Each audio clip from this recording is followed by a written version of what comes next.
Good morning, folks. Today we're going to start our first foray into what are known as informal logical fallacies.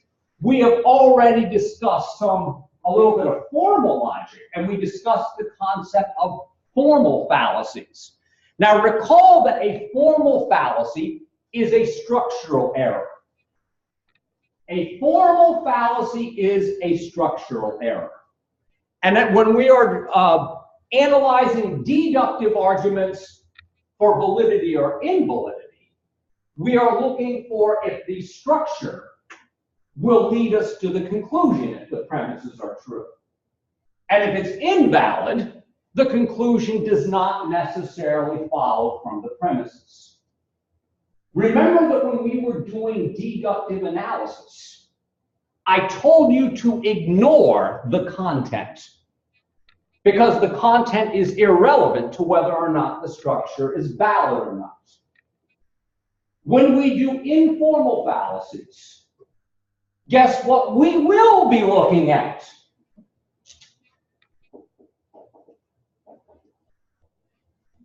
Informal fallacies cannot be diagnosed on the basis of structure alone.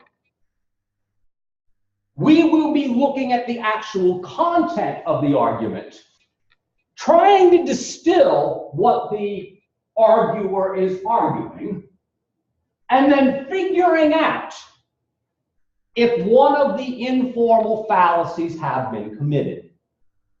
Now, they're informal as opposed to formal, because indeed you have to examine the content in order to determine whether or not a fallacy has been committed or not. So we will be looking at content here. Now, the first of our fallacy lists, the author of our text says that they all fall under the broad heading of questionable statement or questionable assumption. Because this is a very broad category that basically covers a whole lot of different errors, I am going to ask you not ever to use questionable statement or questionable premise as your fallacy label, because it is not specific enough. In other words, I would like you to use one of the more precise fallacies on this list, if you have the wherewithal to do so. Now, what the author in this textbook is calling fallacies of questionable statement or questionable assumption, you might hear some textbooks simply call them fallacies of presumption. They call them fallacies of presumption because something in the argument is being presumed, which is not necessarily the case. Or to put it another way, some assumption has been made in this argument that is either false or unfounded. That is why we call them fallacies of presumption. Now, to talk about some of the fallacies in this list. The first one we are introduced to in this chapter is called questionable authority. You might also hear it called questionable appeal to authority. Or simply put, appeal to authority. Now, the reason why I like to call it the questionable appeal to authority is because some appeals to authority are not fallacious. There are reasonable appeals to authority and there are fallacious appeals to authority. Now, in order to explain the fallacy, it would probably be fair of me first to explain what an argument from authority is. They will be structured in this way. The person making the argument will state a conclusion. I believe that the economy is going to go south very soon. That might be a statement. It seems clear to me that the economy is going to go south pretty soon. Now, if the reason you're giving has to do with authority, your premise will actually appeal to some authority on economics. Because Larry Kudlow said so. And he's a smart guy and an economist, and he's Donald Trump's economics guru. That's why I think the economy is going to go south. So you notice in that argument, a person made a claim about the economy and then, as a supporting reason, appealed to the authority of an economist. That was the reason given. Now let me give you another one. Now suppose that we were talking about logic. And you say, well, I know that that argument is fallacious because my instructor, who knows his you-know-what, said it was fallacious. Now that was appealing to the authority of your instructor. So when we appeal to authority, folks, the supporting reason that we give is that some alleged authority endorses a particular position. Now, folks, in general, appeals to authority may not be the best kind of argument anyway. And this is because what do you do when authorities are in disagreement? Which authority do you trust? Unfortunately, and by the way, this is not in the book. I'm going a little bit above and beyond here. The danger of appealing to authority to try to support a particular conclusion is that when it comes to controversial issues where the experts disagree, people will usually cherry pick. In other words, they will take an authority who already endorses the position that they take. In other words, they will confirmation bias it. This is why in cases where you don't need to appeal to an authority, where you can give reasons that are independent of what the experts think, that's probably the best way to go. However, on issues where you can't be an expert, and that the reasons do seem to be based upon what people who know about the subject think, you have to make sure that your experts are what?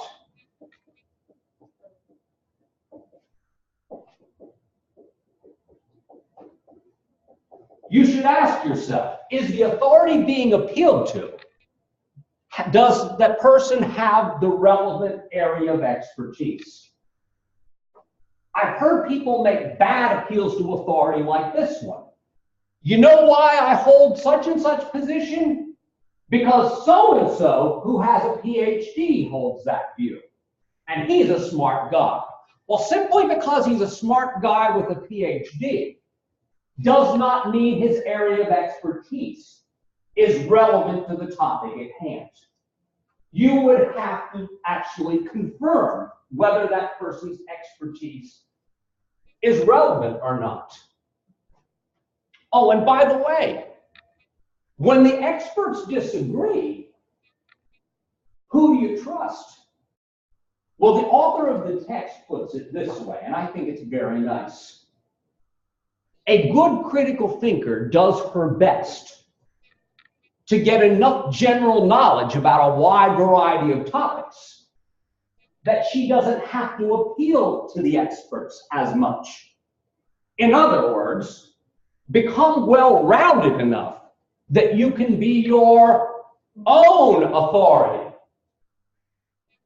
Of course, that won't necessarily work on what we would call very specialized areas of knowledge. And that's why you sometimes do have to appeal to authorities. So when you're trying to determine whether or not this fallacy has occurred, first you have to ask, is the person in the argument appealing to some authority? If so, we have an appeal to authority argument. The question is the authority being appealed to have the relevant expertise, and has the authority been also deemed not to have any good reasons for maybe holding that position independently of expertise? Most of you probably know that there are some experts who can be bought. So that's why I also sometimes concern myself with if an alleged expert might have their loyalties compromised, business interests, things of that nature. And that's just good, sound common sense to be a little bit cynical, a little bit leery. Mr. Johnson. Yeah, what would be like a good example of that? Oh, well, I'm going to go straight to something like the textbook. The first question in the textbook says, how do I know that abortion is immoral? Well, because my pediatrician has told me that abortion is immoral. And babies are her business, don't you know? That's almost a verbatim reciting of that practice problem. Now, that person is appealing to the authority of a pediatrician. The problem is, the appeal is being made on a moral issue. Moral issues are not necessarily relevant to the pediatrician's area of expertise. Now, on morality, who counts as an authority might be a little bit tricky. Why? Because there are some people who would say that there's no such thing as a moral authority. Because some people actually believe that morality does ultimately amount to opinions in one way or another. Yeah, in other words, they might be subjected to our biases. And by the way, if you happen to have made particular religious commitments, you may rightly say that your priest, rabbi, or whatnot is a moral authority on the subject. And by the way, I would not begrudge you your doing that. But the fact is, there would be other people who would actually claim otherwise. Say, well, I don't buy into your religious system. Therefore, I wouldn't count that person as an authority. Now, one of the reasons I went through this example is to show you a case where there was a clear case of an appeal to authority fallacy. But I also wanted to talk about why on some issues it's actually difficult to determine who actually would count as an authority. Now let me go for another easy example. You'll notice that there is a fair amount of quote-unquote controversy surrounding anthropogenic climate change. Now, indeed, I am not a climatologist. So I am not in a position to make up my own mind about it. So who do I go to? Well, the answer is go to the consensus of the majority of experts in that field. If 99% of them are agreed right now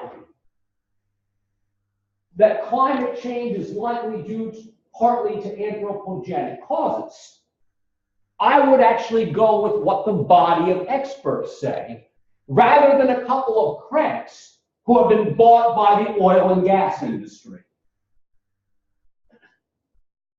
Now, plenty of people make appeals to authority on issues like climate change, and they will typically go, many people, if they don't like what the scientific consensus is, they will find some scientist who doesn't agree with the consensus and say, here's my authority, who says the rest of them are full of gum, or whatever your cliche is. Yeah, Johnson. Yeah, what about like back when they thought the sun like I'm pretty sure 99% of that thought. Well, indeed, and this is going to kind of get into philosophy and science type issues here. Indeed, a majority of people in a particular field of discourse can be wrong, or at least we can find that they are wrong in retrospect. However, what we should do is defer to the experts in their field until someone comes along and shows us otherwise. Because the burden of proof is actually on the new outlandish theory. And by the way, I'm not saying it is outlandish, but I'm saying it is outlandish by comparison to the consensus of a body of experts. In other words, you should defer to the body of experts. Now, of course, when the body of experts are totally disagreed, that's where the author says you should probably be a good enough critical thinker to be prepared to evaluate the experts. I hope that was all right. Now, next fallacy.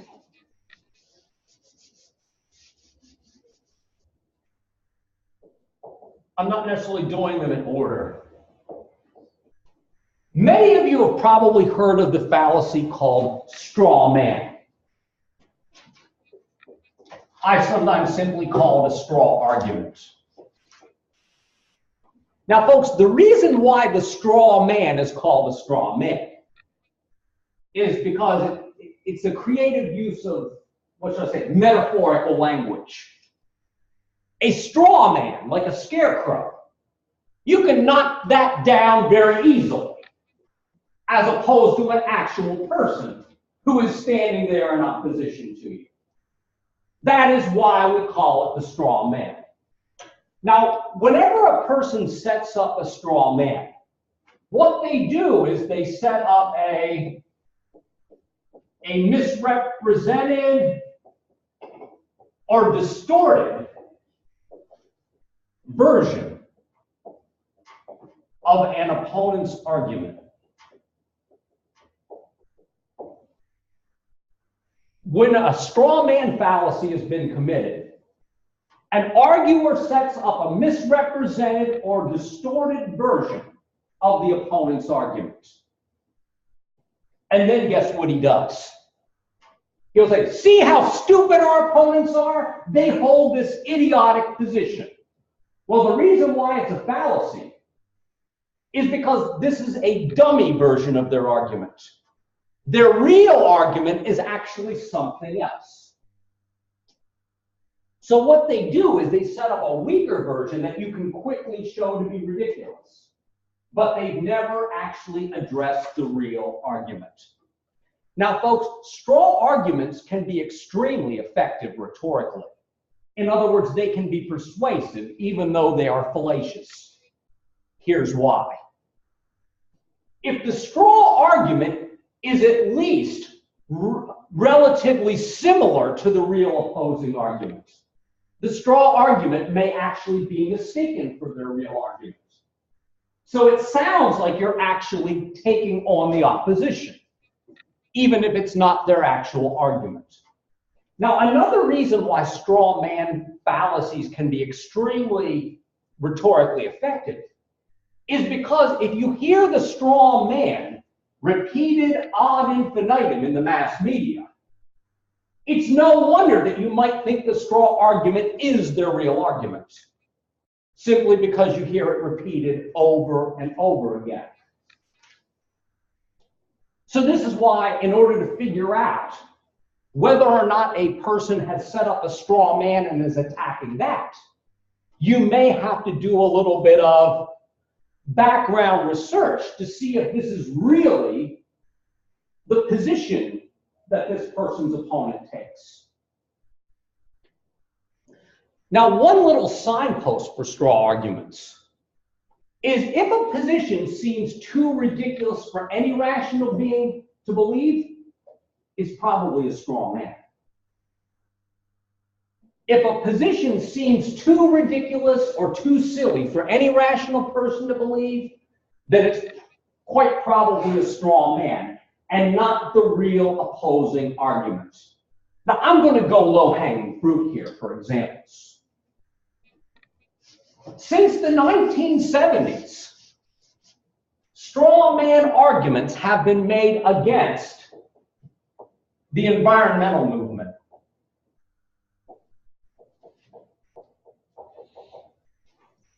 And I'll go for like the Rush Limbaugh version of an attack, a straw man attack. These damn environmentalists, they worship nature. They want to save every last spotted owl. You've heard that one before? They want to save every last spotted owl. Guess what? Environmentalists do care about the spotted owl. But I doubt they want to save every last spotted owl. In other words, you set up their position so it sounds more extreme than it really is. Now, what do you think the environmentalist would say? I wouldn't say I want to save every last spotted owl.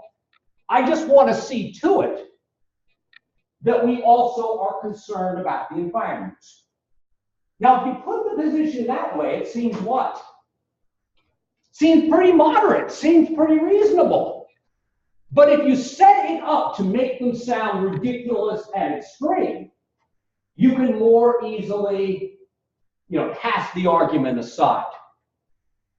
Now, you'll notice that straw arguments can frequently be heard on plenty of political wedge issues. I'll give you another sort of easy example. Many pro-life people will portray anyone who believes that abortion should be legal and safe. They portray them as wanting to murder as many babies as possible. No, they never said that. They merely said that abortion should be legal and safe, and that they were none of anybody else's business. So you see how easy it is to set up various arguments in a straw sort of way to make them seem foolish or extreme or awful. But the thing is, it really doesn't refute anything because you haven't actually taken on their actual argument. The president has engaged in straw argument recently about the border wall when claiming that for people who don't want to build a border, they want to keep open borders so, murderous illegal immigrants can all cross over and kill Americans. Well, you notice the opposition never says that. What they've actually said is building this wall is a waste of money because they are not as effective as other means. So whenever you distort your opponent's position, you haven't actually argued against the opponent. You think you've made them look bad, but people who do their research will actually determine whether or not the representation is accurate or inaccurate and say, well, hey, that's not their actual argument. Now, I have one more thing I have time for.